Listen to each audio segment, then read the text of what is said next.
What's up, everybody? Welcome to the Monkey Trap. Who's in the trap today? And away we go. You know, that's the one thing. Hold on. I got a thought. This is the one thing that I really think that I missed out on is this ease of dating chicks, you know, on it's like fish in a barrel. Where it's like right and left. I know it's like fish in a barrel because I've had a camera crew and sound crew and everything with me forever, names of which I will withhold, that always are like, they get to the town and they're over there like sing, they're doing all this stuff. And I'm like, what are you doing? And they just got a big old smile on their face and they leave and they come back with a big old smile on their face. Mm-hmm. And they say the same thing. It's like shooting fish in a barrel. Exactly, right? Millennials got it on right here. So actually, and I was, not only was I married throughout all those times, and so I couldn't do it, but you know, then when I got a divorce before I got remarried again, I didn't understand it. So I just was like, that's stupid. So I tried it about a year and a half ago, and by I tried it, I mean my buddy Ryan thought he was being funny, and him and his son GQ, I was asleep at their house. They absconded with my phone, and they put me on every single app known to mankind that had to do with dating. So I had all of them, and they put the height limit at 4'5" or 4'6", and then they asked for like, you know, extra loving and all that stuff. So they wanted big girls that were not tall. So I like to drain your circle, and let's go. So all of a sudden, the next morning I wake up and my phone is like ding, ding, ding. I'm checking my messages, and then all of a sudden I'm checking these emails because he tied it to my personal email account. I love these guys. So I've got all of these messages, and I started going through. I'm like, what in the freaking hell is going on? And you were getting some good pics, though, weren't you? I'm getting photos of things you can't even talk about. Yeah, and it's stuff that, you know, I'm sure there's somebody out there that is excited about that. Well, it's like car sales. There's an ass for every seat. There is, yeah. But you know, I started talking about it back when I was single. You know, and I was thinking about playing with this thing, right? And after talking to the guys that were traveling with me and going to different towns, I was like, you know, that takes all the sport out of it. I would rather go to the bar, try to buy some drinks for a good-looking lady or two or even three, and strike out and go home and beat off, rather than just be able to go, oh, ding, I'm getting laid. You know, and she's bringing pizza. I love this. You know, there's no sport in that. There is no sport in that. And honestly, I mean, hey, everybody gets to do the things they love to do. I don't really care. Each their own kind of thing. But how do you even know if the person's the person? Like I thought it was funny. I changed the settings on one of the apps that I'll leave nameless. And, oh, yeah, I'll take another one of those. Oh, I know, I got you. Oh, yeah. Thank you, dear. And so I thought, fuck it, I'm going to run with it. He's already signed me up for this shit. He signed me for like the premier membership on all of them. So I had like $15 and $40 charges all over my freaking account, and Dickhead had gotten my wallet, so I paid for all of these. I mean, I love this guy. I want to have him on.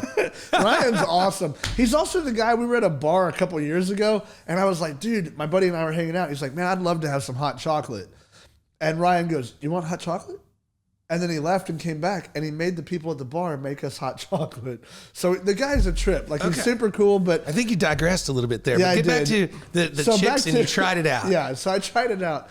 The first date I went on was a man. This girl, it was insane. It wound up being like 4 days long because there was a hurricane that was hitting, and we had a problem in Florida where when I went to pick her up, the hurricane It's usually where hurricanes go. Yeah. It's like their home. And it hadn't made landfall yet. Well, I went to pick her up. We went to dinner, or I went to lunch. We're sitting there talking, and she's like, oh, where I'm at, there's nobody around. I'm not from here. I'm from the D.C. area. And she's telling me all these stories. And the first thing I noticed was her profile said that she was 30. And I'm sure at some point she had been 30, but it was not in the recent past. So we're sitting there, and the only thing that's going through my head is, it said you were 30. Okay. And she's all of and I'm being polite, she's all of maybe 60. Okay, I get it. And, not a terrible looking lady, nice lady, whatever. But there was definitely something a little bit strange. Like she was a little on the unhinged side. And so I didn't really know what to Are we think going about. crying game here? Oh, dude, it got weird. It got weird. Well, my parents, we've got a boat. We have a sailboat in St. Augustine. So we're in Tampa on this date, and I'm telling her, well, I got to go help my dad tie the boat off because the hurricane's about to hit. So I've got to go. And she's like, starts getting a little emotional, and she starts telling me how she's really afraid to be alone, and this hurricane's scaring her. And okay, whatever. She's not 30. She's 65. But I don't want to. But I don't want to be mean. And I have such a hard time being not polite to people. So I was like, it's fine. I said, if you want, you're more than welcome to come with us.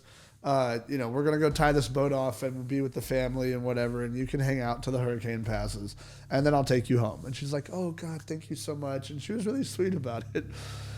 So we leave Tampa, drive to St. Augustine. She's totally cool the whole time. And there's no chemistry. Zero. Okay, now let me reset this for you guys out there watching or listening or whatever you're doing.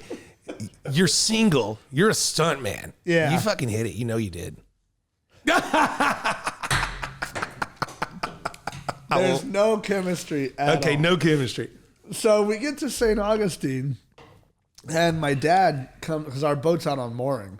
My dad comes to pick us up, and my dad's looking at me because let's just say this is not a typical situation for me to bring a girl over. He thought you were bringing him for her. Certainly for him, not. Can't even say it. You were bringing her for him. Certainly not in my mom and dad's age category. So anyway, we get on the boat. We're sitting there talking. Everything's cool. We have a nice night. Everybody's nice. She goes to her cabin and goes to sleep. I slept in the settee area in the galley. And then the next morning, we head back. And I'm like, okay, well, hurricane made landfall. It passed last night mostly. Today, it's gone. I'll take you home. And she's like, oh, my God, I left my keys. Let me try to get a hold of the guy that I'm supposed to be staying at his place. Maybe he can drop off a key. You had a homeless woman? Dude. Literally? Couch surfer? 4 days go by with this lady not being able to get a hold of the person to let her into the home she's supposed to be in. And then all of a sudden the weird shit starts happening, as if that wasn't weird. She starts telling me that she's in the CIA. Then she starts telling me that she has hit operatives. And I'm like, what do you mean you've hit operatives? So she starts talking about these people that she's acquired these targets. And I'm like, what the frick? So finally, the morning of the fourth day, I look at my little sister and I'm like, she's in on this too? My little sister was at the house. Oh, okay. And, I didn't know if this was Newman tag team or something. No. So I look at my little sister. I'm like, hey, I got to take this lady back to Tampa. It's a 2.5 hour ride. I'm like, there's no way I'm doing this alone. I go, can you please just ride in the vehicle? This chick scares the crap out of me. I mean, guy to guy, I'm all right. I have no problem. But this lady was frightening because she kept having these rando phone calls and she would start talking to people and she's like, yes, targets acquired. Targets acquired. Yes, I've been debriefed on a situation. That's my one and only time of ever doing that stupid app shit. Because after that, okay, I gotta fucking hell no. I gotta tell you, and I will tell you. Actually, a really bad part, really bad. I'm I love sorry. this. When I dropped her off, she calls me, and I'm already 10 minutes away. Like I left out of there, freaking leaving 11s, dude. I was gone, and my sister's cracking up, and then my sister looks down and goes, "Oh shit, her purse is in the truck." And I was like, fuck it. Her purse is gone. I just chucked it out the window. And then she's calling me. I'm blocking her number. I'm like, no, dude. I'm telling you, that whole time. I would have had to go through the purse. It was so, fuck no. I don't know what hey, maybe she was CIA.